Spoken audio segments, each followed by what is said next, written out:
Klik tombol berikut untuk mendapatkan update ilmu yang insya Allah bermanfaat.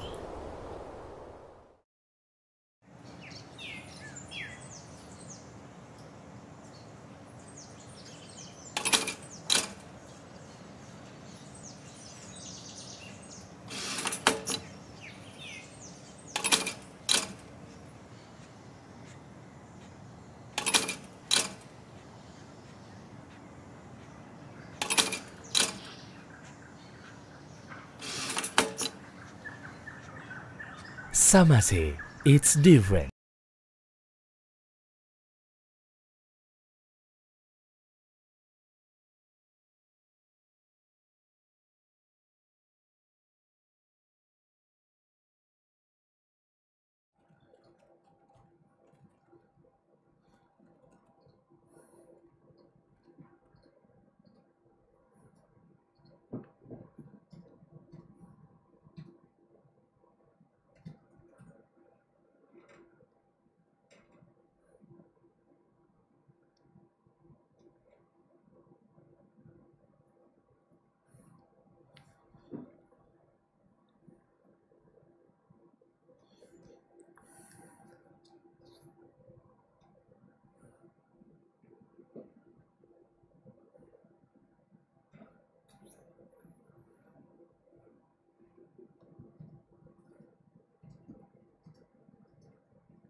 Ustadz, insya Allah ini kita 7.35 pas ya mulainya. Alhamdulillah udah ada Bro Dery juga nih di sini.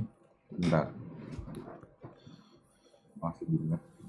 Bismillah, Assalamualaikum, Der. Ya, waalaikumsalam warahmatullahi wabarakatuh. Kamera juga masih di ini ya? Belum bisa dibuka. Oh, belum ini. Oke, coba Der, apa dong? Ya. Masya Allah, mantap. Gimana bro? Sehat bro? Alhamdulillah sehat. Ustadz nih kita udah terkonek nih Der di studio juga. Alhamdulillah. Oke. Allah Jabir jam 10 harus diantar ya. Jadi kita emang start early hari ini. Oh boleh. Bismillah. Assalamualaikum Ustadz. Waalaikumsalam warahmatullahi wabarakatuh. Ahlan wa sahlan. Bagaimana kabar Ustadz? Alhamdulillah bi khairin wa afiyah. Masya Allah, alhamdulillah, hayakallah, barakallah fiik Ustaz. Kita ketemu lagi Ustaz. Alhamdulillah. Gimana urusan apa? Kasih solusi. Kasih solusi Ustaz. Iya Ustaz. Insyaallah awal tahun lah nantilah bisa di launching dan lain-lainnya Ustaz. A'anakumullah. Insyaallah mudah-mudahan Allah mudahin Ustaz bisa mampir Ustaz ke studio Ustaz. Januari Ustaz. Masya Allah, nggak perlu mampir studio. Anak punya studio juga, sama-sama di studio. Masya Allah, baik-baik Ustaz. Masa mampirnya ke studio, mampir ke masjid gitu loh, mampir ke studio mah. Nah nih Phil. Masa suruh mampir ke studio anak? Masya Allah. Kita ya harus sering mampir ke sana. Kita pindahin aja studio podcast aneh, Phil, ke sana ya. Harus kan makanya lagi diproses nih di Surabaya ya. Bismillah. Bismillah. Baik, kita mulai mungkin kali ya. Bismillah. Nah. Oke, bismillahirrahmanirrahim. Assalamualaikum warahmatullahi wabarakatuh. Waalaikumsalam warahmatullahi wabarakatuh. Alhamdulillah kita telah sampai nih ke pertemuan berikutnya untuk kajian online kita tentang 24 jam bersama Rasulullah. Alhamdulillah pada pagi hari ini kita juga sudah terhubung dengan Ustaz Syafiq Riza Hasan Basalama, dengan Bro Dery dan teman-teman juga nih yang udah terkonek di sini. Mungkin boleh kita konekin dulu ke Ustadz. Assalamualaikum Ustadz. Waalaikumsalam warahmatullahi wabarakatuh. Ahlan wa sahlan. Alhamdulillah Ustadz. Kita telah sampai nih ya kepada pertemuan kedua yang 24 jam bersama Rasulullah. Insya Allah hari ini pembahasannya tentang yang fase kedua Ustadz ya, dari Ba'da Zuhur Ustadz ya. Dari Ba'da Asar. Ba'da Asar, oke. Ini Alhamdulillah juga ada Bro Dery di sini yang nanti insya Allah kedepannya akan ngebantu juga nge-host. Nanti Ana di sini akan bantu tanya jawab dan baca Quran. Tafadol, Assalamualaikum Dery. Waalaikumsalam warahmatullahi wabarakatuh. Siap, Tafadol, mungkin bisa kita mulai acaranya. Udah masuk waktu. Boleh. Bismillah. Boleh. Oke, bismillah. Alhamdulillah wassalatu wassalamu ala rasulillah ma ba'd. Buat teman-teman terima kasih banyak atas waktunya. Ini para jamaah semua yang selalu Allah lindungi. Jadi untuk kajian kita pada pagi hari ini kita akan bahas mengenai 24 jam bersama Rasulullah SAW. Yang tentunya nanti akan diberikan pemateri kita yaitu guru kita, Masya Allah, Ustadz Dr. Syafiq Riza Basalamah hafizahullah ta'ala. Jadi buat teman-teman nanti sekiranya ingin bertanya bisa dirasakan atau memang nanti pakai audio, atau untuk khusus para akhwat untuk menjaga akhwat kita mungkin bisa ditutup kameranya, nanti menggunakan kolom chat atau juga akan dipandu sama Bro Tufel di sini. Baik, kalau begitu Ustadz juga sudah hadir di sini. Semoga Allah selalu jaga Ustadz. Kita mulai saja kajian kita pada pagi hari ini. Fadhal Ustadz, barakallahu fikum. Wa fikum barak. Alhamdulillah alladzi bi ni'matihi tatimmu shalihat. Segala puji bagi Allah Jalla Jalaluh yang karena nikmatnya kebaikan-kebaikan menjadi sempurna. Yang karena rahmatnya niat-niat baik hamba dapat terlaksana. Terkadang kita lupa bersyukur kepada Allah. Terkadang kita merasa telah berbuat sehingga pantas mendapatkan apa yang Allah karuniakan. Padahal sejatinya semua kebaikan yang dapat kita lakukan, semua kesuksesan yang dapat kita raih, itu murni pemberian Allah untuk kita. Yang kalau bicara usaha, semua orang berusaha. Bicara kerja keras, lebih banyak yang kerja keras daripada kita. Tapi semuanya adalah karunia Sang Pencipta. Sehingga terkadang kita melihat fulan sukses dan fulan gagal. Maka hendaklah kita bersyukur. Tidak seperti Qarun, tapi menjadi seperti Nabi Sulaiman, yang tatkala melihat singgasana Ratu Balqis berada di hadapannya, beliau mengatakan, "Hadza min fadli Rabbi." Ini karunia dari Rabbku. Allahumma salli wa sallim wa zid wa barik wa an'im ala abdika wa rasulika Sayyidina wa maulana Muhammadin wa ala alihi wa ashabihi ajma'in. Ya Allah, semoga salawat dan salam, berkah dan nikmat senantiasa Engkau curahkan untuk hamba kekasih-Mu, untuk baginda Nabi kita Muhammad alaihi salatu wassalam, untuk keluarga beliau, untuk istri-istri beliau, untuk putra-putri beliau, dan untuk seluruh sahabat Nabi. Semoga Allah meridhai kita bersama mereka. Amma ba'd.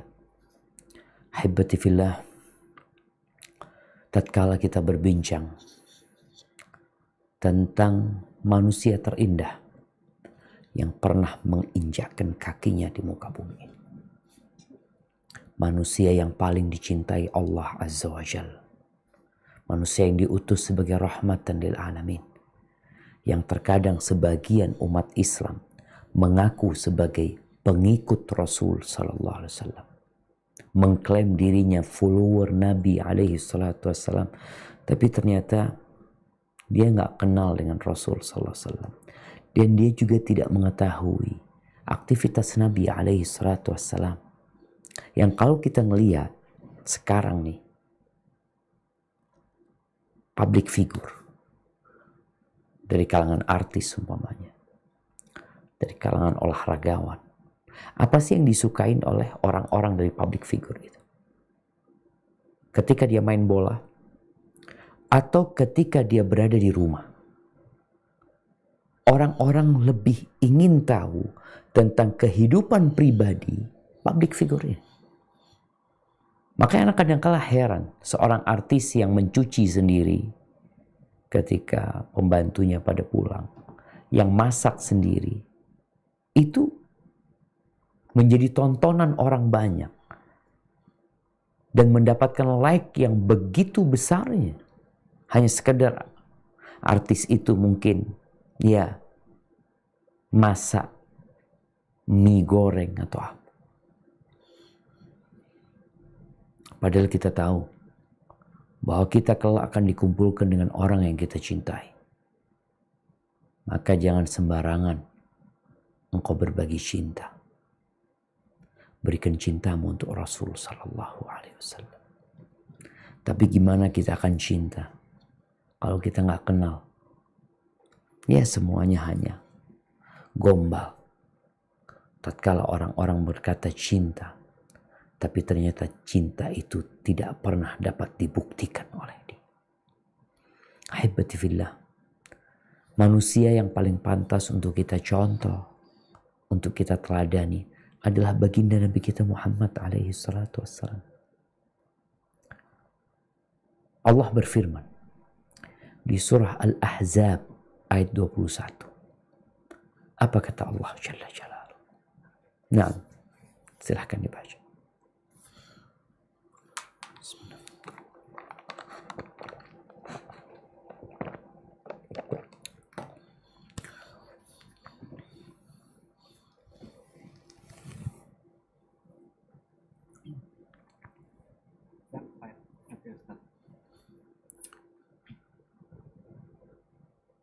أعوذ بالله من الشيطان الرجيم بسم الله الرحمن الرحيم لقد كان لكم في رسول الله أسوة حسنة لمن كان يرجو الله واليوم الآخر وذكر الله كثيرا.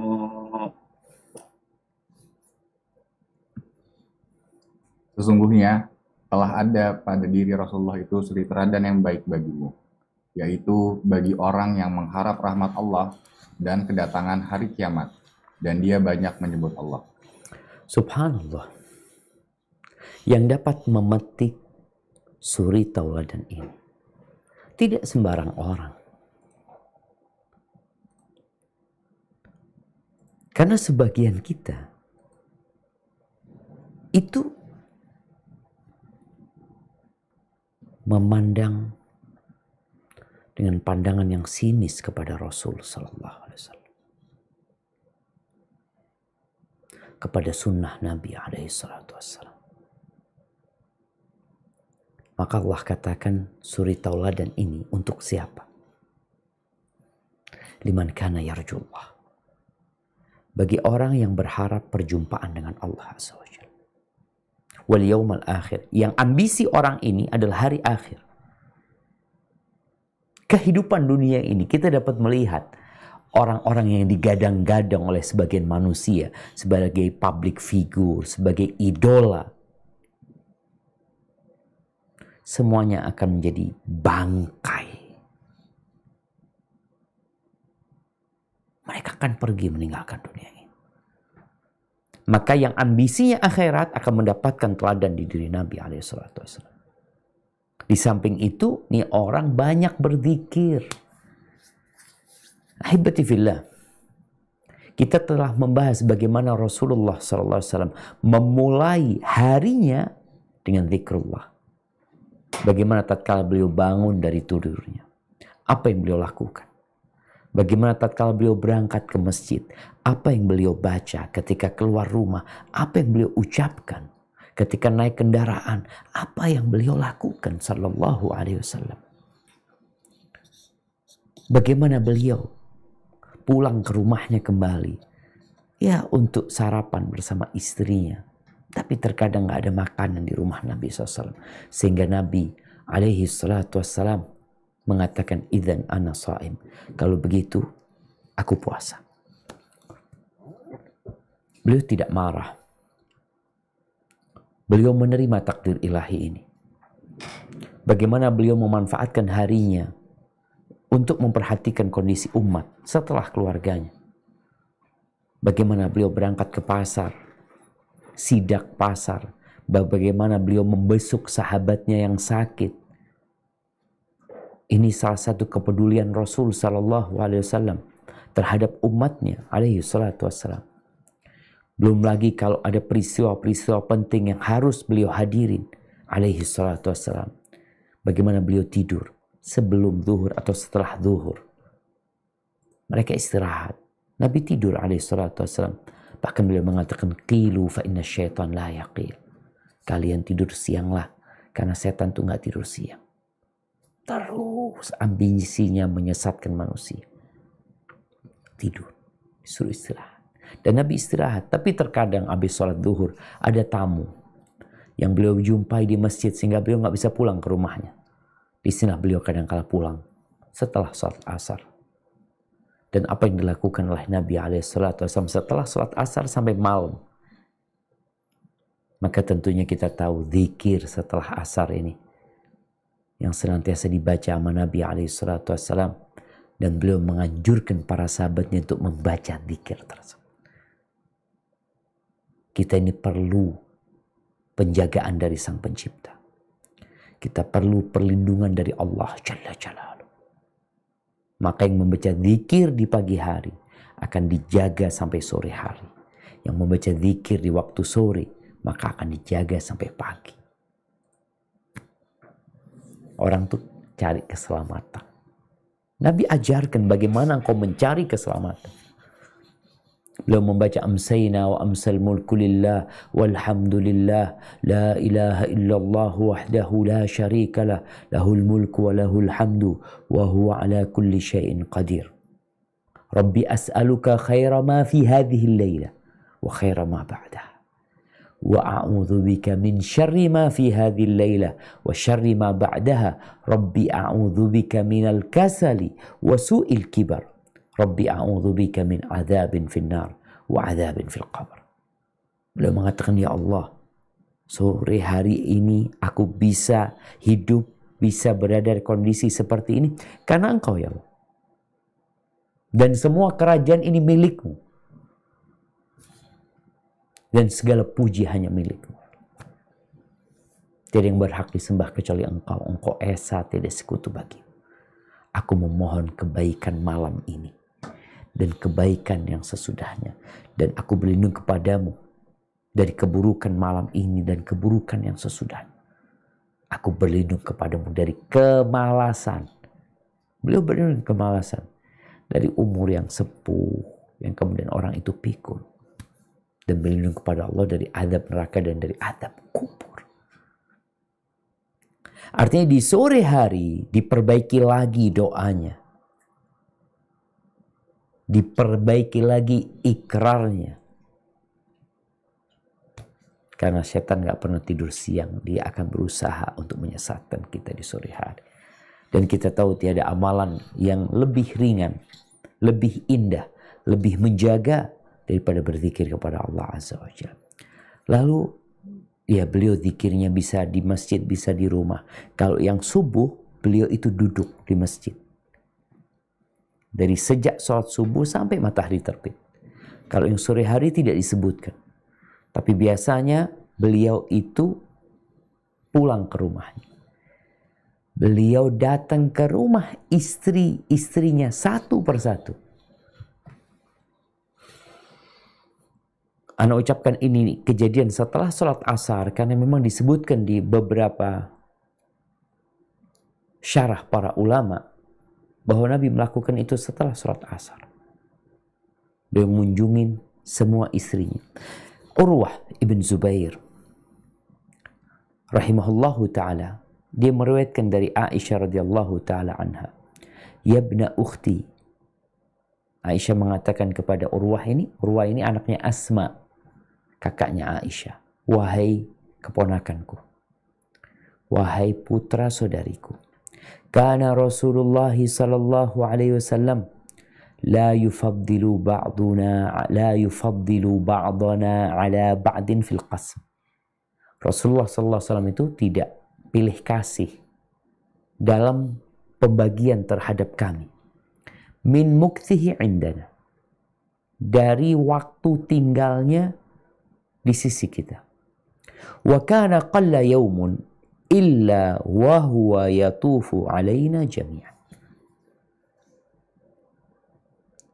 Jarang sekali Nabi itu tidak keliling.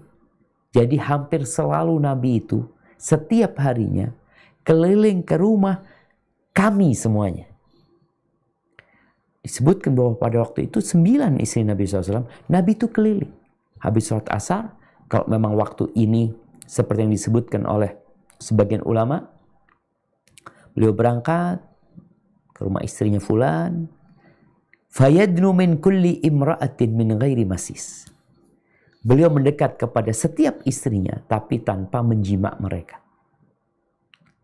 Ini kondisi normalnya. Beliau datang ke rumah istrinya, ngobrol. Nggak berapa lama beliau pindah ke rumah istrinya yang satunya. Di situ ya beliau melihat bagaimana kondisi istrinya, kemudian ke rumah istri yang selanjutnya, sampai yang terakhir, hatta yablugha ila allati huwa yaumuha fayabitu indah. Sampai yang terakhir, jadi beliau milih rumah terakhir itu adalah rumah yang beliau punya kewajiban bermalam. Artinya waktu giliran istri itu. Maka itu akan didatengin yang paling terakhir. Sebagaimana disebutkan oleh Abu Dawud dan Imam Ahmad hadis ini. Ahibati fillah. Namun terkadang Rasulullah SAW itu mendatangi semua istrinya, menjimain mereka semuanya dalam satu waktu. Artinya dalam satu waktu maksudnya beliau pindah dari rumah istrinya yang satu ke rumah istri yang selanjutnya, kedua, ketiga, seperti itu. Sebagaimana disebutkan oleh Imam Bukhari dari hadis Anas bin Malik radhiyallahu taala anhu, qala kana an-nabiy sallallahu alaihi wasallam yaduru ala nisaihi fi as-sa'ati al-wahidah min al-laili wan-nahar. Nabi alaihi salatu wasallam itu terkadang beliau keliling ke semua istri di salah satu waktu, di siang atau di malam hari. Wa hunna 11, dan jumlah istri Nabi itu 11 ya. Tapi yang kita tahu sebagian meninggal dunia sebelum Nabi SAW. Seperti Khadijah radhiyallahu ta'ala anha. Ada Zainab bintul Harith. Nah, itu meninggal sehingga yang hidup itu 9. Qala qultu li Anas. Ada yang bertanya kepada Anas bin Malik. Awakana yutiquhu. Apakah Nabi bisa melakukan itu? Qala. Kunna natahaddath annahu u'tiya quwwata 3. Kami dapat informasi kalau Nabi SAW itu dikasih kekuatan 30 orang. Al-Qadi Abu Bakar Ibn al-Arabi. Abu Bakar bin al-Arabi, di sinilah beliau menyebutkan bahwa pembagian ini yang Nabi biasa keliling ke rumah istri-istrinya itu setelah asar. Artinya ada dua kondisi. Kondisi normal, Nabi SAW hanya berkunjung ke rumah istri-istrinya satu persatu. Sampai nanti terakhir di rumah yang Nabi bermalam di tempat dia. Kondisi kedua adalah kondisi ketika Nabi SAW mungkin pulang dari safar. Atau permulaan pembagian buat istri-istrinya setiap bulannya. Beliau mendatangin istrinya dan menjima mereka semua dalam satu waktu. Pindah dari satu rumah ke rumah selanjutnya. Subhanallah. Al-Hafidh Ibn Hajar Al-Asqalani, beliau menyebutkan ini menunjukkan mukjizat kekhususan para Nabi Allah SWT. Di mana Allah memberikan kekuatan jima kepada mereka yang menunjukkan bahwa tubuh mereka sehat. Mereka adalah lelaki sejati. Kenapa? Mereka punya kesibukan beribadah. Mereka punya kesibukan ngurusin umat. Tapi hal itu tidak membuat mereka lupa dengan kewajibannya terhadap istri-istri. Mereka berpuasa. Bagaimana Nabi Daud alaihissalam puasa Daud, sholat malam. Tapi beliau tetap menjalankan tugasnya sebagai seorang suami. Karena biasanya orang akan berpikir, orang ini kalau ibadah terus, puasa, makannya sedikit, dia akan lemah gitu. Tapi Allah memberikan kelebihan kepada Nabi SAW, bagaimana beliau keliling ke rumah istri-istrinya satu persatu dengan satu kali mandi. Atau kadang-kadang beliau mandi di setiap rumah istrinya. Sallallahu alaihi wasallam. Maka ahibati fillah, jangan ibadah dijadikan alasan untuk mendolimin istri-istri. Karena kejadian di masa Nabi SAW, ada sahabat yang sibuk ibadah, sholat malam, puasa, sehingga dia tidak mendatangi istrinya. Dipanggil sama Nabi SAW. Dikasih nasihat bahwa istri-istrimu punya hak gitu.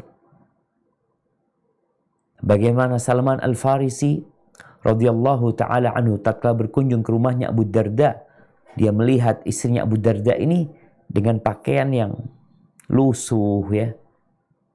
Ditanya, kenapa engkau seperti itu gitu loh. Seharusnya istri itu kan dia berpenampilan indah kepada suaminya. Kata Ummu Darda, saudaramu Abu Darda nggak punya urusan sama dunia ini.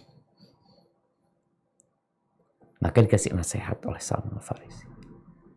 Rasul SAW, iya, beliau juga tidak berambisi urusan dunia. Bahkan beliau pernah mengatakan, mali walid dunya, apa urusanku sama dunia ini? Innama mathali wa mathalud dunya karakibin istadhalla tahta syajaratin thumma raha wa tarakaha.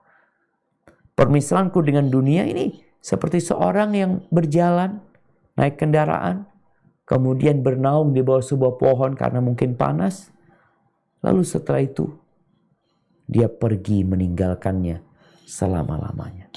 Tapi jangan difahami kemudian beliau tidak ngurusin kewajiban beliau di dunia ini. Beliau menjalankan kewajibannya. Memuaskan istri-istrinya. Memberikan hak-hak mereka. Ahibati fillah. Kemudian tentunya ada sholat maghrib. Dan kita tahu Nabi SAW selalu sholat berjamaah di masjid. Dan beliau menjadi imam di Masjid Nabawi. Dan kita tahu kondisi masjid dahulu sama sekarang berbeda. Sehingga kalau bicara kajian, kalau sekarang kan kajian ba'dal maghrib ya, alhamdulillah. Karena memang ada sarana prasarana yang mendukung hal itu. Kalau dulu gelap gulita kalau sudah malam hari. Biasanya beliau sholat ya, maghrib di masjid ya. Kemudian beliau sholat ba'diyahnya biasanya di rumahnya alaihissalatu wassalam. Kita tahu ada ba'diyah maghrib, ada ba'diyah isya. Kemudian biasanya nanti setelah sholat isya beliau pulang ke rumahnya. Antara maghrib dan isya ini, ya beliau kadang-kala ngobrol sama para sahabatnya.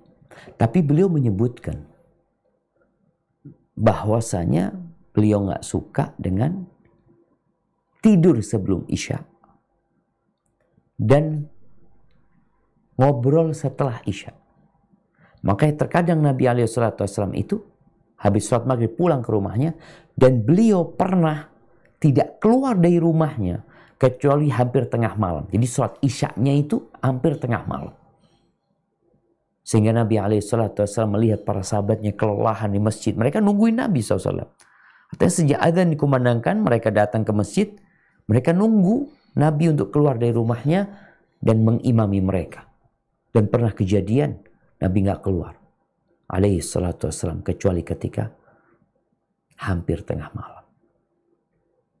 Lalu beliau keluar dengan rambut yang basah, ya, yang beliau mengatakan kepada para sahabatnya, laula an asyqa ala ummati la akhartul isya ila nisfil lail. Andai kata aku tidak takut, tidak khawatir memberatkan umatku, maka aku akan undur sholat Isya itu sampai tengah malam. Ini menunjukkan Nabi setelah maghrib pulang ke rumahnya, dan setelah itu balik lagi ke masjid untuk melaksanakan sholat Isya. Jadi Nabi nggak suka tidur, beliau tidak menyukai tidur sebelum Isya dan ngobrol setelah Isya. Tapi terkadang ada hal-hal yang penting yang harus dibicarakan di malam hari. Silahkan. Tapi kalau nggak penting tidur, Nabi SAW pulang tidur. Nanti kita akan bicarakan itu. Tapi terkadang ada hal yang membuat beliau begadang alaihi salatu wassalam. Sebagaimana diriwayatkan oleh Imam At-Tirmidzi dari Umar bin Khattab radhiyallahu taala anhu, kana Rasulullah sallallahu alaihi wasallam yasmuru 'inda Abi Bakr al-lailah kadzalika fil amri min amril muslimin wa ana ma'ahu. Jadi kadang-kadang Nabi sallallahu alaihi wasallam itu begadang di rumahnya Abu Bakar bersama Abu Bakar ya. Malam hari itu ya membicarakan urusan umat gitu. Jadi bukan main game, bukan ngomong kosong. Kita lihat kondisi sekarang ini. Habis Isya orang kemana? Kafe. Ya. Kemudian mungkin mereka ke mall. Jadi dulu nggak ada pasar di malam hari itu, nggak ada. Mau di mana nggak ada lampu? Pasarnya pagi sampai siang selesai. Tapi sekarang kita lihat orang malam hari pun keluar rumahnya masih belanja ke pasar ini dan itu. Nabi tidak melakukan itu alaihi salatu wassalam. Dimanfaatkan waktu ini. Jadi usahakan kalau yang ingin mencontoh Nabi SAW, kalau engkau ada yang mau dibicarakan setelah Isya, silahkan. Tapi urusan itu penting. Bukan sibuk bermain di malam hari. Allah Azza wa Jalla mengatakan waja'alna al-laila libasa. Orang kalau tidurnya itu nggak larut malam, habis Isya umpamanya, maka subhanallah dia akan bangun malam gitu. Dia nggak akan terlalu capek. Kemudian biasanya ketika beliau pulang dari sholat Isya, pulang ke rumahnya, ke rumah istrinya, beliau tadi asar mungkin sudah ngobrol sama istrinya, mau tidur itu pun beliau menyempatkan diri untuk ngobrol sama istrinya. Sebagaimana cerita Abdullah bin Abbas radhiyallahu anhuma, beliau mengatakan bitu fi baiti Maimunah lailatan. Aku pernah bermalam di rumah bibiku. Maimunah ini istrinya Nabi SAW, bibinya Ibnu Abbas. Wan Nabi SAW indaha. Nabi waktu itu, waktu gilirannya bermalam di rumahnya Maimunah. Aku bermalam di situ dalam rangka melihat bagaimana sih sholatnya Nabi SAW di malam hari. Fatahaddatha Rasulullah SAW ma'a ahlihi sa'atan thumara. Ibn Abbas menyebutkan bahwa Nabi SAW ngobrol, masih sempat bercakap-cakap, berbincang sama istrinya beberapa waktu. Setelah itu beliau tidur. Ketika sepertiga malam, kata Abdullah bin Abbas, atau sebagian malam, beliau duduk. Bangun, beliau terduduk, beliau melihat ke langit. Lalu beliau membaca surat Ali Imran dari ayat 190 ya. Inna fi khalqis samawati wal ard wa ihtilafil laili wan nahar la ayatin li ulil albab. Sampai akhir surat. Kemudian beliau bangun. Beliau berwudu. Beliau membersihkan giginya dengan siwak. Mulutnya dengan siwak. Kemudian beliau sholat 11 rakaat. Jadi beliau masih menyempatkan untuk ngobrol sama istri. Ada cerita panjang sebenarnya dari ngobrol, kemudian tidur, baca doa sebelum tidur, bagaimana kemudian setelah itu beliau bangun malam, sholat malam. Tapi terkadang Nabi SAW itu sekali lagi kalau ada urusan di malam hari, ya beliau selesaikan. Sebagaimana yang diceritakan oleh Imam Bukhari dan Muslim. dari Ali bin Abi Thalib radhiyallahu taala anhu bahwa Fatimah itu tangannya kasar jamaah, karena dia kasar, dia lelah, letih karena harus ngurus anaknya yang masih kecil-kecil ya. Kemudian dia masak itu nggak bisa langsung masak, gandumnya masih harus numbuk sendiri karena Ali bin Abi Thalib nggak bisa beli tepung, mahal harga tepung, maka mereka beli gandum ditumbuk, nggak bisa nyuruh orang juga karena maafi fulus. Akhirnya Ali bin Abi Thalib dia memberikan ide kepada Fatimah agar meminta pelayan kepada Nabi SAW. Karena waktu itu ada kiriman beberapa tawanan perang. Akhirnya Fatimah datang ke rumahnya Aisyah radhiyallahu ta'ala. Kayaknya Nabi waktunya bermalam di rumahnya Aisyah. Sampai sana Nabi nggak ada. Maka Fatimah cerita kepada Aisyah radhiyallahu ta'ala tentang kondisi dia. Malam hari habis Isya Nabi datang nih ke rumahnya. Maka Aisyah menceritakan bahwasanya tadi putrimu datang ke sini. Dia punya masalah gini dan gitu. Nabi nggak jadi duduk di rumahnya, beliau keluar lagi di malam hari. Artinya beliau ingin menyelesaikan urusan itu. Beliau datang ke rumahnya Fatimah yang notabene-nya nggak berjauhan dengan rumah Nabi SAW. Di sana Nabi SAW masuk ke rumahnya dalam kondisi Fatimah dan Ali sedang rebahan, hendak tidur. Nabi duduk di antara mereka berdua. Sampai kata Ali bin Abi Thalib radhiyallahu ta'ala anhu, hatta wajadtu barda qadamaihi fi sadri. Aku merasakan dinginnya telapak kaki Nabi itu di dadaku. Karena di tengah antara Ali dan Fatimah, mereka bertiduran nih. Nabi duduk di antara mereka. Nabi mengatakan kepada keduanya, ala adullukuma ala khairi mimma sa'altumahu. Kalian mau nggak aku kasih tahu petunjuk? Aku kasih amalan yang lebih baik daripada yang kalian pinta. Lebih baik. Lalu Nabi mengatakan alaihissalatu wassalam, idza akhadtuma madaji'akuma. Kalau kalian sudah rebahan mau tidur, fakabbira arba'an wa thalathin. Bertakbirlah 34 kali. Wahmada thalathan wa thalathin. Pujilah Allah, katakan alhamdulillah 33 kali. Wasabbiha thalathan wa thalathin. Dan bertasbihlah 33 kali. Fa inna dhalika khairun lakuma min khadim. Membaca hal itu lebih baik buat kalian berdua daripada pembantu, daripada pelayan. Subhanallah. Nabi kemudian pulang tidur di rumahnya. Dan terkadang di malam hari itu ada peristiwa-peristiwa yang membuat Nabi harus keluar dari rumahnya lagi. Sebagaimana Anas bin Malik radhiyallahu ta'ala anhu menceritakan. Ini pesan buat para pemimpin. Nggak ada ceritanya kalau rakyat butuh, kalau kondisinya genting, mengatakan besok hari. Enggak, malam hari harus keluar rumah. Karena apa? Seorang pemimpin itu nggak ada jam kerjanya. Nggak ada jam ngantornya. Seakan-akan hidup itu dia wakafkan buat umat. Kata Anas bin Malik tentang Nabi SAW, kana ahsanan nas. Rasulullah SAW adalah orang yang terbaik. Wa kana ajwadan nas. Beliau adalah orang yang paling dermawan. Wa kana asya'an nas. Beliau orang yang paling pemberani. Walaqad fazi'a ahlul madinati lailatan. Fantalaqu qibala as-salat. Pernah di suatu malam ada suara yang aneh di kota Madinah. Suara yang menakutkan. Sehingga orang-orang pada ketakutan.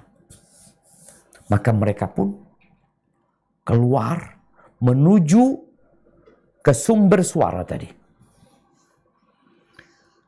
Sebelum sampai ke sana, Nabi udah balik dari tempat suara tadi, dari sumber suara tadi.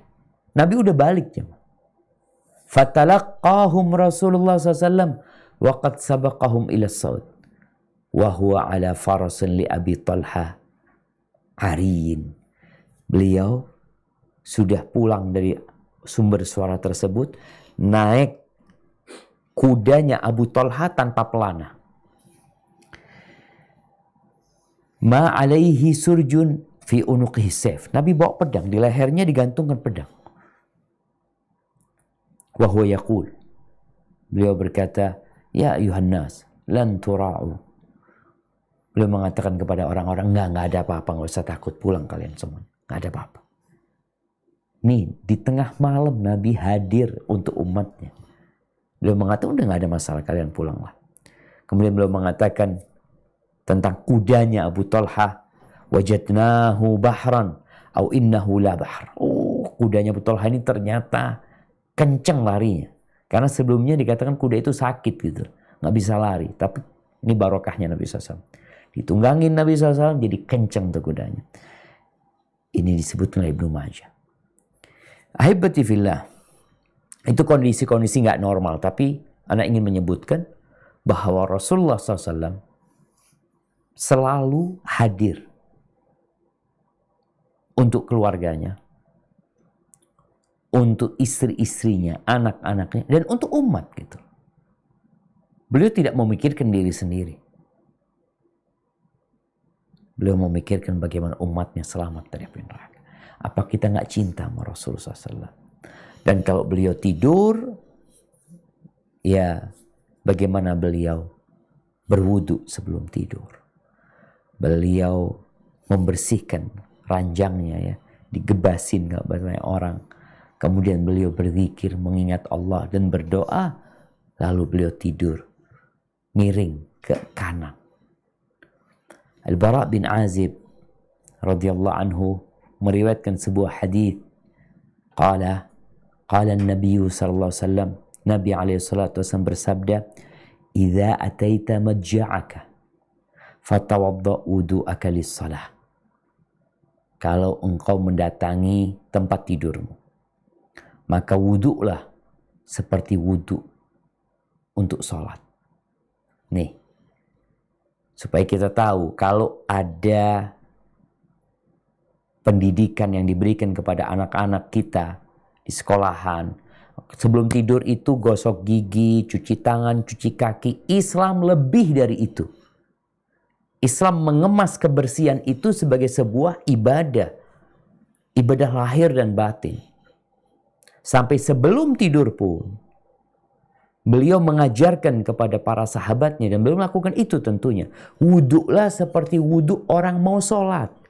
Jadi bukan hanya membersihkan, bukan hanya sikat gigi, bukan hanya mencuci tangan dan kaki, tapi juga membersihkan hati. Subhanallah. Sekarang orang-orang kadang kalau mau tidur cuci muka ya, pakai sabun atau apa. Itu mah kadaluarsa. Udah dari dulu diajarin. Jangan menganggap itu hal yang baru. Islam sudah mengajarkan yang lebih dari itu. Di mana kumur-kumur bersiwak ya, kumur-kumur membersihkan hidung, membasuh wajah, membasuh tangan, mengusap kepala, mencuci kaki. Itu sudah diajarkan 1400 tahun yang lalu. Kita hanya perlu mengenalkan kepada orang-orang, ini loh ajaran Rasul SAW. Thumma taji' ala syiqqikal ayman. Kata Nabi SAW, kemudian engkau miringlah, merebahanlah di sebelah kananmu. Thumma qul, lalu katakan, Allahumma aslamtu wajhi ilaik. Ya Allah, aku serahkan wajahku kepadamu. Wa fawwadtu amri ilaik, dan urusanku semuanya aku pasrahkan kepadamu. Wa alja'tu dhahri ilaik, dan aku sandarkan punggungku kepadamu. Raghbatan wa rahbatan ilaik. Harap-harap cemas kepadamu. Dengan penuh semangat, tapi juga ada rasa khawatir kepadamu ya Allah. La malja wala manja minka illa ilaik. Ini bagaimana sebelum tidur seorang muslim itu diajarin sama Nabi SAW untuk pasrah kepada pencipta. Beliau juga mengatakan la malja, tidak ada tempat untuk berlari, tidak ada tempat untuk mengungsi. Kita nggak tahu jemaah kejadian di Semeru Ya, kadangkala gunung itu batuk-batuk di malam hari, kita sedang tidur. Mau lari kemana kita? Gak ada tempat mencari keselamatan. Minka illa ilaik. Darimu, yakni dari azab Allah, dari siksa Allah, dari hukuman Allah, ya kecuali dengan kembali kepada Allah Azza wa Jalla. Allahumma amantu bi kitabika alladhi anzalta wa bi nabiyyika alladhi arsalta. Aku beriman ya Allah dengan kitab yang engkau turunkan dan dengan nabi yang engkau utus. Fa in mutta min lailatika, kalau engkau mati malam hari itu, fa anta 'alal fitrah, engkau berada di atas fitrah, mati di atas fitrah. Waj'alhunna akhirah ma tatakallamu bihi, jadikan itu akhir yang engkau baca. Artinya setelah zikir-zikir yang lain, ini jadikan penutupnya. Rawahu Muslim. Jadi ingat, Nabi SAW menjaga kebersihan. Bahkan sebelum tidur pun beliau membersihkan raga dan membersihkan jiwanya dengan berwudu dan dengan membaca doa. Kemudian juga Nabi SAW sebagaimana diriwayatkan Imam Bukhari dan Muslim mengatakan, "Idza awa ahadukum ila firashihi falyanfut firashahu bidakhilati izarihi fa innahu la yadri ma khalafahu alaih." Ini sebuah pengajaran yang diperlukan oleh umat. Apabila seorang itu hendak mendatangi tempat tidurnya, hendaklah dia membersihkan kasurnya itu dengan ujung sarungnya, dibersihkan. Karena dia mau tidur. Fa innahu la yadri ma khalafahu alaih. Karena dia nggak tahu apa yang terjadi dengan ranjangnya ketika dia pergi. Mungkin ada serangga ya. Kalau sekarang Masya Allah, orang mungkin nggak pakai sarungnya membersihkan. Walaupun ada yang tetap pakai sarungnya. Ada yang pakai sapu lidi. Dia bersihkan. Ini ternyata perintah Nabi SAW. Untuk keselamatan umatnya. Jadi jangan langsung tidur. Kadang-kadang ada cicak yang buang kotoran di sana. Atau ada cicak yang jatuh. Atau ada kecoa. Atau ada serangga-serangga yang lainnya. Maka bersihkan. Thumma yaqul. Setelah itu baca doa. Jadi ternyata kalau bicara tawakal. Iya.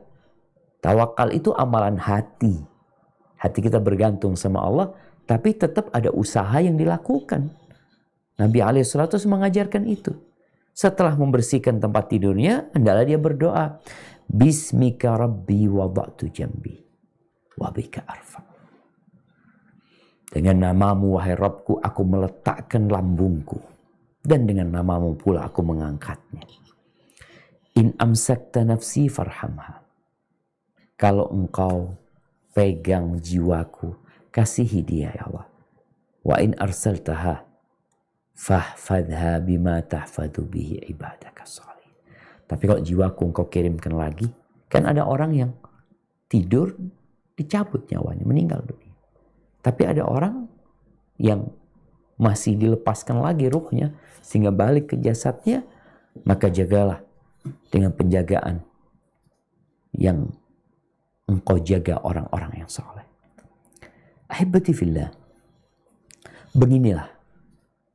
Masih banyak ya doa-doa yang lainnya sebelum tidur itu banyak. Tapi karena waktu kita memang tidak panjang. Yang jelas Nabi SAW menjadikan hidupnya semuanya untuk mengabdi kepada Allah Azza wa Jalla.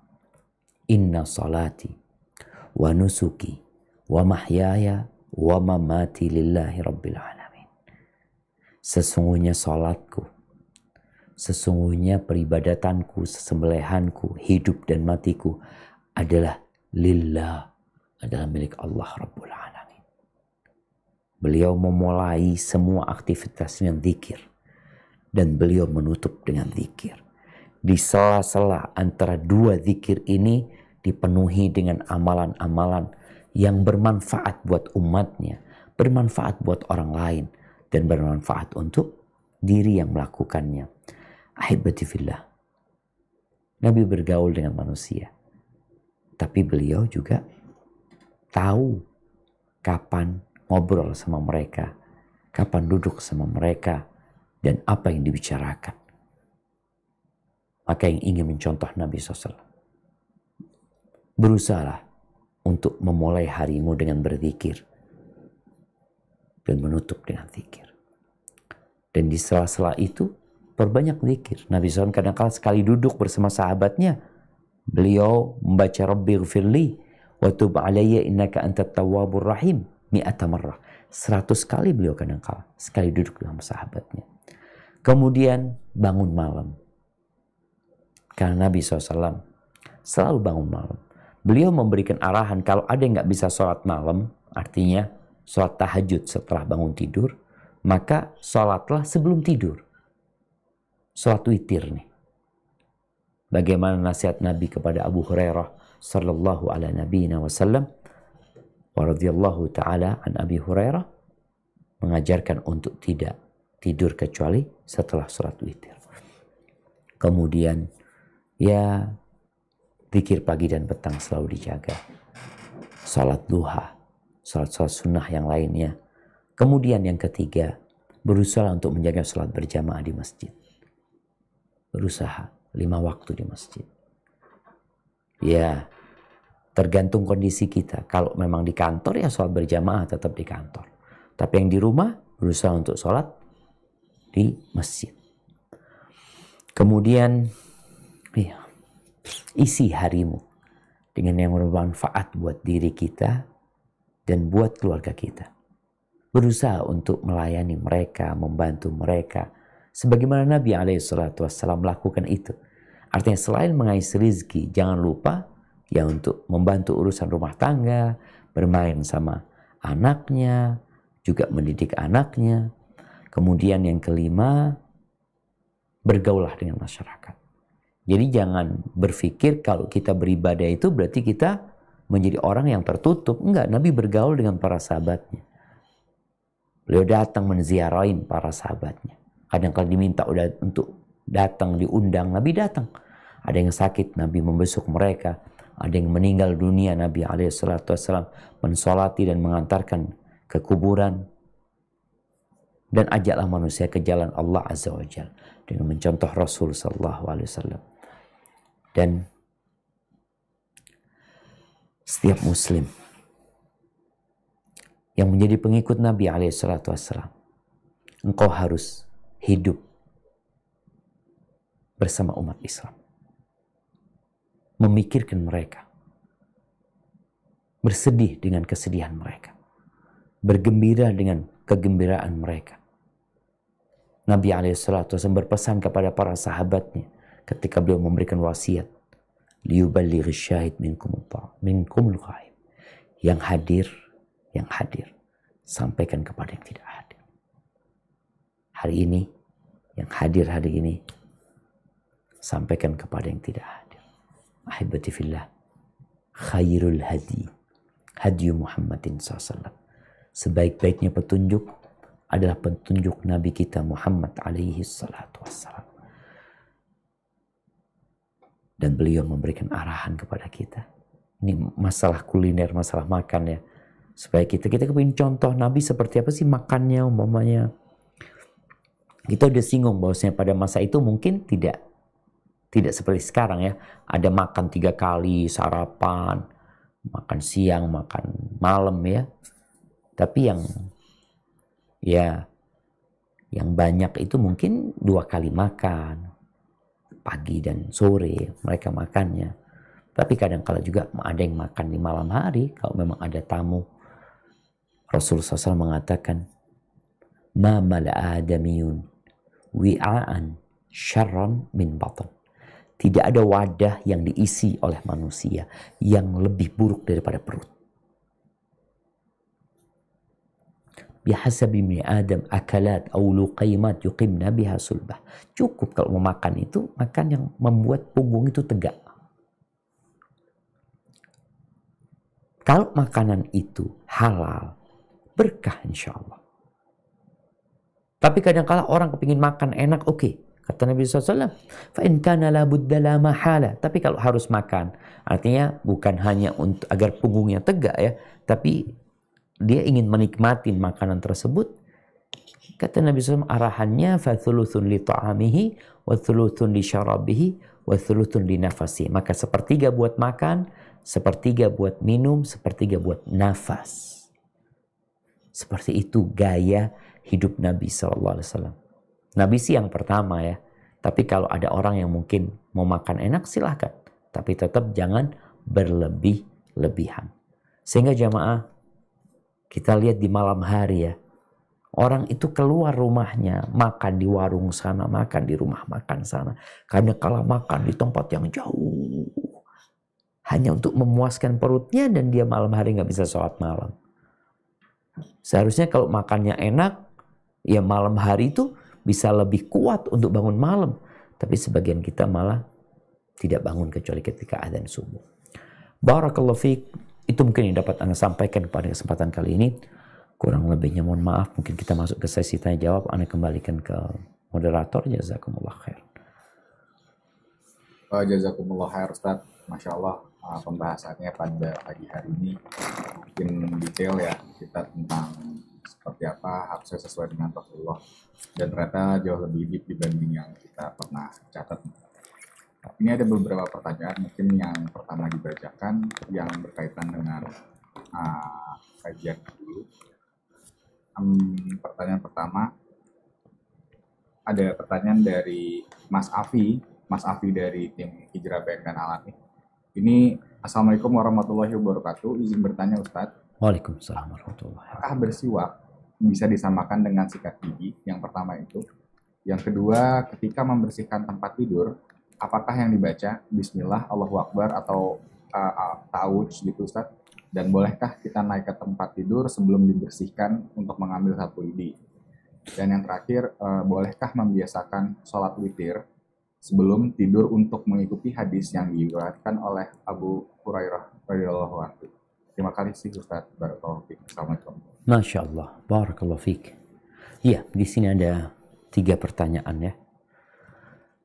Berkaitan dengan kebiasaan Nabi SAW.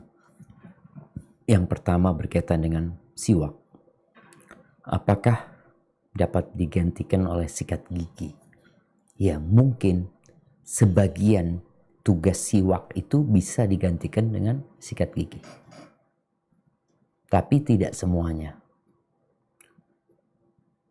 Kalau bicara siwak sebelum sholat, ya gak mungkin kita udah di soft sholat kemudian kita pakai siwak ya. Karena sikat gigi kan ya harus kumur-kumur, harus ini dan itu. Sedangkan siwak yang dari kayu itu bisa dilakukan kapan saja dan tidak membutuhkan apa yang diperlukan ketika pakai sikat gigi. Yang kedua umpamanya Nabi SAW kalau masuk rumahnya itu beliau mulai dengan siwak. Ini pun sulit ya. Artinya orang kalau mau pakai siwak masuk rumah kan harus masuk rumah dulu mungkin dianya. Ke toilet, ke kamar mandi untuk sikat gigi. Atau ketika bangun malam, kadang-kadang Nabi SAW itu bangun malam ya. Di tempat tidurnya itu beliau memakai siwaknya. Tapi yang jelas tujuan siwak itu adalah untuk membersihkan mulut kita. Itu bisa dilakukan oleh sikat gigi. Hanya saja tidak di semua tempat sikat gigi bisa dipakai. Tapi kalau siwak bisa digunakan di mana saja. Namun yang jelas kita telah menjalankan sunnah dengan membersihkan mulut kita. Walaupun tidak sebanyak kalau kita membersihkan dengan siwak. Yang kedua, berkaitan dengan apa yang dibaca ketika membersihkan tempat tidur. Wallahu a'lam. Baca apa saja, memohon kepada Allah Azza wa Jalla. Artinya seorang muslim itu disuruh banyak berzikir. Tapi kalau ada bacaan khusus, ana nggak tahu. Tapi yang jelas perbanyak zikir, mau baca bismillah, mau baca zikir apapun silahkan. Karena yang ana tahu nggak ada bacaan khusus ketika membersihkan. Seperti yang di hadis tadi. Kalau dikatakan apakah boleh kita naik tempat tidur sebelum kita membersihkannya? Ya boleh-boleh aja jamaah. Jadi ada perintah Nabi SAW itu yang anjuran ya. Yang anjuran. Sehingga kita dianjurkan untuk mengikuti sunnah Nabi. Apalagi kita mampu, kita akan dapat pahala di situ. Tadi juga ditanyakan bahwasanya ternyata dia naik tempat tidur bukan untuk tidur ya, tapi untuk ambil sapu lidi ya, untuk membersihkan tempat tidurnya. Kemudian pertanyaan yang terakhir berkaitan dengan sholat witir. Apakah boleh kita mengamalkan nasihat Nabi SAW kepada Abu Hurairah agar tidak tidur kecuali setelah sholat witir? Iya, nggak ada masalah kita mengamalkan hal itu. Jadi kondisi para sahabat Nabi itu berbeda-beda. Sehingga wasiat yang diberikan kepada mereka itu sesuai dengan kondisi mereka. Ada orang yang sulit untuk bangun malam. Maka sholatnya di awal malam. Sebelum tidur tadi. Tapi ada orang yang enggak, ana insya Allah bisa bangun sepertiga malam. Iya, lebih utama di sepertiga malam akhir. Ini bicara fadilah. Jadi malam itu beda-beda kualitasnya. Kalau sekarang kita bicara prime time ya, itu kan beda-beda. Maka malam yang paling mulia adalah sepertiga malam akhir. Tapi buat orang-orang yang sulit untuk bangun malam, maka jalankan wasiat Nabi kepada Abu Hurairah bahwasanya beliau dikasih wasiat untuk tidak tidur kecuali setelah sholat witir. Barakallahu fikna. Insyaallah. Tafadhol, syukran Ustaz atas jawabannya. Lalu berikutnya nih Ustaz, ada pertanyaan, sejauh apa kita dalam peduli terhadap sesama untuk peduli Ustaz? Sampai batas-batas mana saja agar kita tidak sampai di titik yang dikhawatirkan, yaitu orang malah tidak ingin didengarkan nasihat dan semisalnya. Gimana agar orang? Sejauh apa kita harus peduli terhadap sesama Ustaz? Sampai batas-batas mana saja agar orang bukannya malah menjauh, malah makin mendekat. Karena terkadang orang jika diberikan nasihat malah makin jauh Ustaz, jika caranya kurang tepat. Barakallahu fiik. Iya, ahibati fillah. Bicara bagaimana kepedulian kita dengan orang lain. Kepedulian kita sama orang lain itu kadangkala bentuknya membantu mereka dengan materi. Kadangkala dengan menghibur mereka. Kadangkala dengan mendakwain mereka, memberikan nasihat kepada mereka. Karena memang Rasul sallallahu alaihi wasallam mengatakan innamal mu'minuna ikhwah. Orang-orang beriman itu bersaudara. Bahkan kita diperumpamakan oleh Nabi SAW, al-mu'min lil-mu'min kal-bunyan yashuddu ba'duhu ba'dah. Mu'min dengan mukmin lain itu seperti bangunan yang saling menguatkan. Kalau yang berkaitan dengan nasihat, maka Nabi SAW mengatakan, man ra'a minkum munkaran falyughayyirhu biyadihi. Barang siapa di antara kalian melihat kemungkaran, hendaklah merubah dengan tangannya. Gak mampu, maka dengan lisannya. Gak mampu, maka dengan hatinya. Yang konsekuensinya orang mengingkari dengan hati adalah meninggalkan tempat kemungkaran tersebut. Bicara saudara kita, bagaimana kita memberikan nasihat kepada dia agar dia mau berubah? Maka diperlukan cara. Jangan sampai membuat dia bosan sama kita, menjauh dari kita. Tapi dalam rangka memberikan nasihat kepada saudara kita, kita juga harus meyakini bahwa yang memberikan hidayah itu Allah. Oleh karena itu, Nabi kita Muhammad alaihissalam, Allah mengatakan kepada beliau, karena beliau ini semangat banget ya, beliau kepingin semua orang tuh masuk Islam. Kepingin beliau, kepingin semuanya masuk surga Allah Azza wa Jalla. Tapi kata Allah Azza wa Jalla, wa ma 'alaika illal balagh. Kewajibanmu hanya menyampaikan gitu. Tapi seorang muslim harus belajar cara menyampaikan. Walaupun nanti nggak diterima, tapi jalan dia sudah benar. Karena yang ditakutkan orang itu nggak nerima karena cara dia yang salah gitu. Allah Azza wa Jalla bagaimana mendidik nabinya agar lemah lembut ketika menyampaikan. Apa kata Allah Azza wa Jalla? Fabima rahmatin minallahi linta lahum walau kunta fadhan ghalidhal qalbi lan faddu min hawlik. Atas dasar rahmat Allah kepadamu, engkau bisa lemah lembut sama mereka. Kalau engkau kasar, hatimu keras, orang itu bubar semuanya. Mereka akan meninggalkanmu. Terus gimana? Fa'fu anhum. Ini seorang muslim. Ini Allah perintahkan kepada Nabi SAW. Fa'fu anhum. Maafkan mereka. Artinya kadang-kala ada sikap mereka yang menyakiti hati kita. Ya. Ada omongan mereka yang gak enak. Maafkan mereka. Wastaghfir lahum. Nih, seorang yang mengikuti Nabi SAW bukan hanya memaafkan, tapi dia berdoa, memohon ampunan buat saudaranya. Ini orang sudah nyakiti, dia maafkan, dia masih mendoakan orang itu. Itu seorang mukmin, kepeduliannya sampai seperti itu. Wasyawirhum fil amr. Ajak musyawarah mereka. Artinya mereka ini perlu merasakan kalau mereka itu dibutuhkan. Artinya orang kalau diajak musyawarah kan merasa berarti Anda dibutuhkan gitu loh. Wasyawirhum fil amr. Fa idza azamta fatawakkal 'ala Allah. Innallaha yuhibbul mutawakkilin. Jadi kepedulian kita tadi caranya harus benar. Kemudian jangan memberikan nasihat di depan orang banyak, cari waktu tertentu, dan juga kalau orang itu sudah tahu hukum, jangan dikasih tahu lagi masalah hukum. Biasanya orang yang sudah tahu hukum ini haram, tapi dia masih ngerjain, masalahnya bukan di pemahaman dia, tapi masalahnya di kelemahan imannya. Sehingga perlu imannya yang ditingkatkan terlebih dahulu, dimotivasi dia.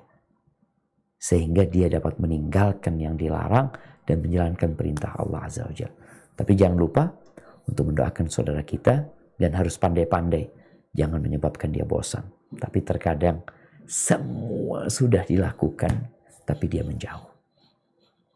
Tugas kita selesai. Seperti Nabi Ibrahim AS diusir sama bapaknya. Kurang apa beliau sebagai anak? Diusir sama bapaknya. Barakallahu fiik. Barakallahu Ustaz. Ini pertanyaan berikutnya masih tentang kebiasaan Rasulullah dulu ya. Assalamualaikum Ustaz.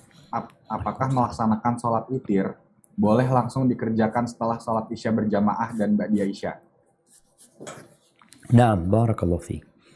Iya, ahibati fillah. Sholat malam ini dimulai dengan ba'dal isya. Jadi waktunya itu, witir itu setelah sholat isya. Sehingga kalau ada orang yang mau sholat witir setelah isya diperbolehkan. Akan tetapi waktu yang paling mulia itu adalah sepertiga malam akhir. Kadang-kala orang sholatnya jamak, maghrib sama isya. Ya udah habis isya dia mau sholat witir langsung nggak apa-apa gitu. Karena itu memang sudah waktunya. Tapi sebagai seorang muslim berusaha untuk mencari waktu yang paling mulia ya. Tapi jangan sampai kita itu sholat malam ya, wah, alhamdulillah sepertiga malam sholat terus, tapi hanya sepekan setelah itu kita tinggalkan. Karena sebaik-baiknya amalan adalah yang berkesinambungan walaupun sedikit. Artinya tadi sholat witir setelah isya itu, ya fadilahnya nggak seperti sholat witir di akhir malam. Tapi kalau ini dilakukan dengan berkesinambungan, insya Allah ya diberkahin sama Allah dan akan menjadi besar fadilahnya buat dia. Hadza wallahu a'lam. Ini pertanyaan merangkum ke sekitar 5-10 pertanyaan Ustadz ya, karena kebetulan kita lagi ada di waktu-waktu yang mendekati hari raya umat yang lain. Ingin bertanya Ustadz, jika kita ingin dipanjangkan umurnya, kita harus menjalin silaturahim. Keluarga besar Ana mengadakan acara liburan di akhir tahun dan mengadakan acara yang mengikuti adab-adab dan kebiasaan umat yang lain. Apakah ini diperbolehkan Ustadz? Lalu sejauh apa kita juga boleh mengucapkan selamat dan semisalnya? Mohon penjelasannya Ustadz. Jazakallahu khairan. Barakallahu fiik. Ya ahibati fillah. Silaturahim yang kadangkala kita memahaminya kumpul-kumpul. Silaturahmi itu adalah berbuat baik kepada kerabat kita. Sehingga yang ingin dipanjangkan umurnya, diluaskan rezekinya, falyasil rahimah. Silaturahim itu paling minimal dengan mengucapkan salam. Bulu arhamakum walau bisalam. Basahi rahim kalian walaupun hanya sekedar dengan mengucapkan salam. Assalamualaikum. Itu sudah menyambung rahim. Menyambung rahim itu dengan berbagi kepada mereka. Kalau ada yang susah di antara mereka, kita bantu kerabat kita. Ada yang mungkin udah orang yang berada, kita bisa kasih hadiah. Karena hadiah itu juga menumbuhkan cinta dan kasih sayang. Ya.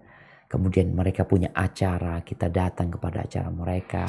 Anaknya sukses, dapat gelar dokter atau apa, kita mengucapkan selamat kepada mereka. Jadi intinya, kalau bicara silaturahim itu bukan bicara di akhir tahun, tapi sepanjang masa Muslim itu menjaga silaturahim. Tapi gimana dengan acara liburan? Sebenarnya kita mau liburan, nggak ada masalah. Kalau memang liburannya di akhir tahun, kita mau berlibur bukan dalam rangka merayakan akhir tahun umat Kristiani. Ingat, Masehi ini artinya Kristus ya. Maka ini kalendernya umat Kristiani. Tahun barunya umat Kristiani. Silahkan. Sebagaimana umat Kristiani ketika umat Islam memiliki tahun baru ya mereka nggak peduli karena mereka nggak ada urusan gitu loh. Kita ngelihat ada orang Nasrani yang umat Kristiani atau orang-orang di Eropa, orang-orang di Amerika yang peduli dengan tahun barunya umat Islam. Pergantian tahun barunya umat Islam. Enggak. Kenapa? Karena bukan kalender mereka. Anda nggak ada urusan. Tapi kenapa umat Islam ketika pergantian kalendernya umat Kristiani kok ribut umat Islam ini? Tapi memang Nabi SAW pernah mengatakan, kalian akan meniru, mengikuti gaya umat-umat sebelum kalian. Yahudi dan Nasrani akan diikutin sama kalian. Yang Nasrani nggak ada dia ngikutin acara karena memang nggak ada urusan. Artinya umat Kristiani, umat Yahudi, orang Hindu nggak ada urusan dengan tanggal 1 Muharram. Nggak ada urusan mereka. Nggak ada urusan dengan bulan Dzulhijjah. Kenapa enggak? Mereka mengatakan lakum dinukum waliyadin. Ini agamamu, agamamu, agamaku, agamaku. Jadi memang kadangkala kita yang terlalu apa ya? Kadang kalau bicara toleransi, sebagian kita tuh kebablasan toleransinya. Tapi sebenarnya sebagian umat Islam itu sudah jadi ekor. Jadi ekor. Yang hanya untuk menutupin kotoran dan mengusir lalat. Ya kita harus jadi pemimpin. Bukankah doa kita waj'alna lil muttaqina imam, menjadikan kami pemimpin buat orang yang beriman. Jadi kalau bicara keluarga, mereka bikin acara yang tidak sesuai dengan syariat Islam, apalagi di situ ada unsur menyerupai orang-orang non-Muslim, ya kita jangan ikutin. Kalau dikatakan, oh nggak silaturahim, kita jaga silaturahim sepanjang tahun. Makanya ketika ada urusan yang tidak sesuai dengan ajaran Islam, ya ma'assalama gitu. Tapi kita tetap berbuat baik kepada mereka. Maka di sini seorang Muslim itu jangan sampai dia menjadikan citra Islam itu buruk. Maka dia perlu jaga citra Islam. Kemudian bicara mengucapkan selamat ya. Kalau mungkin bicara selamat tahun baru. Ingat ini tahun barunya umat Kristiani. Kalau mungkin tahun barunya umat Islam, sebagian ulama mendapat itu termasuk tradisi, ya tafadhol. Tapi ini tahun barunya umat Kristiani gitu. Sebagaimana kita tidak melihat orang-orang di Eropa sana, mereka mengucapkan selamat tahun baru 1 Muharram.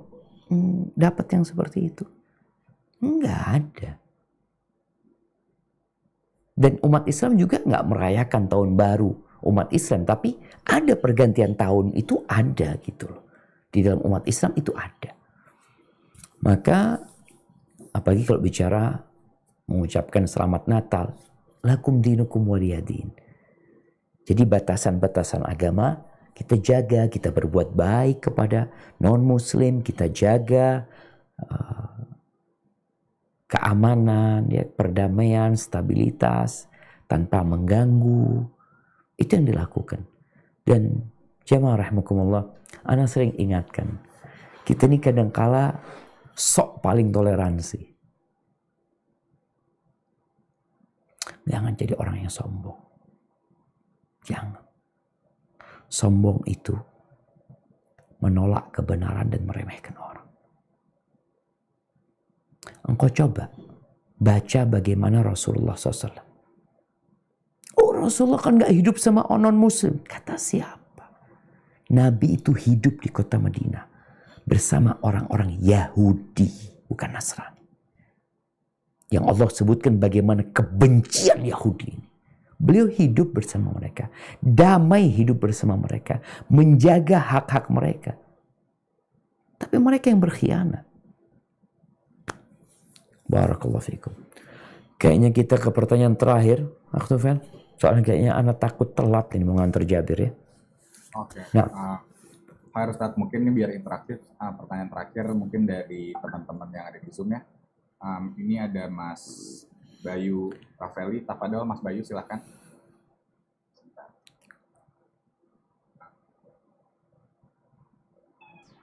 Silakan. Ya. Assalamualaikum warahmatullahi wabarakatuh, Ustadz. Waalaikumsalam warahmatullahi wabarakatuh. Mana videonya ini? Kok nggak ada? Insyaallah, hafan Ustadz. Ini lagi sama anak soalnya Ustadz. Masya Allah, nggak apa-apa. Aman sama anak. Ini termasuk bapak yang peduli sama anaknya nih kan.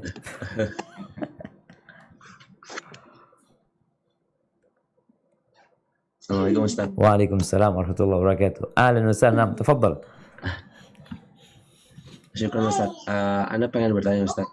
Biasanya kan kalau di kerja gitu ya Ustadz ya, kita tiap zuhur itu sunnahnya Rasul adalah setelah sehabis zuhur adalah tidur siang gitu ya Ustadz ya.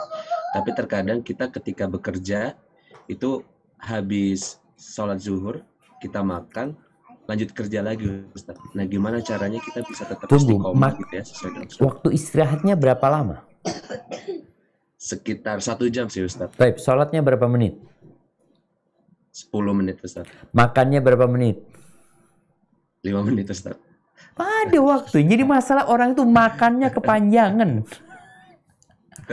Aneh sebenarnya sunnah itu bisa dilakukan gitu loh. Anak rasa kalau kita pandai-pandai ya mengatur waktu. Karena kalau nggak salah di Jepang ya, Wallahualam, di Jepang itu katanya mereka ada waktu memang disuruh istirahat beneran.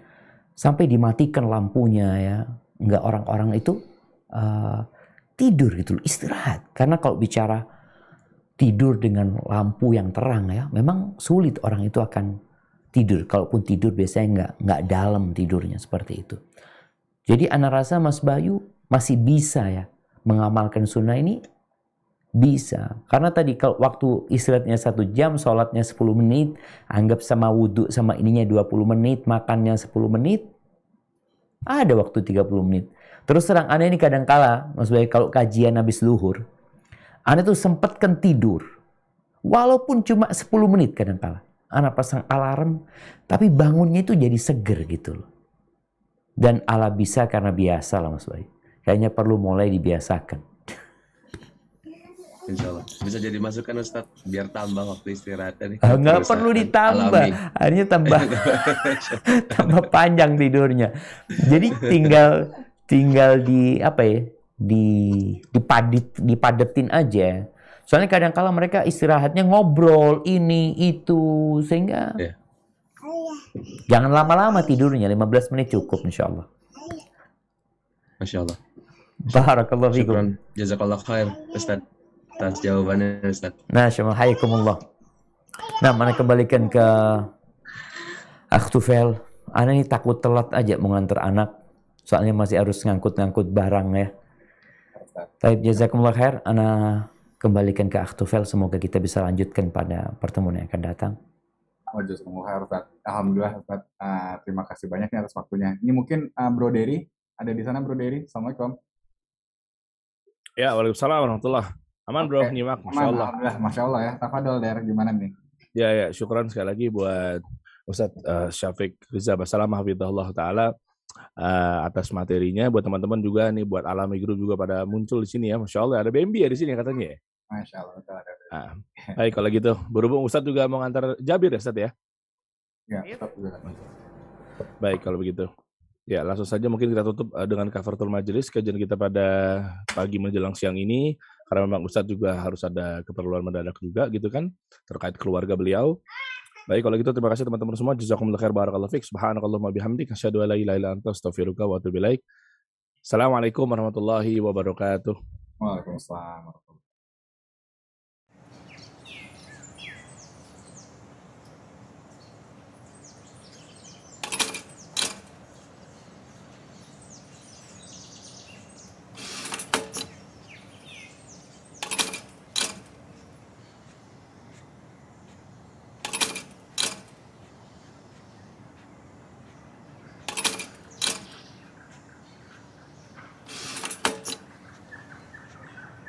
Samase, it's different.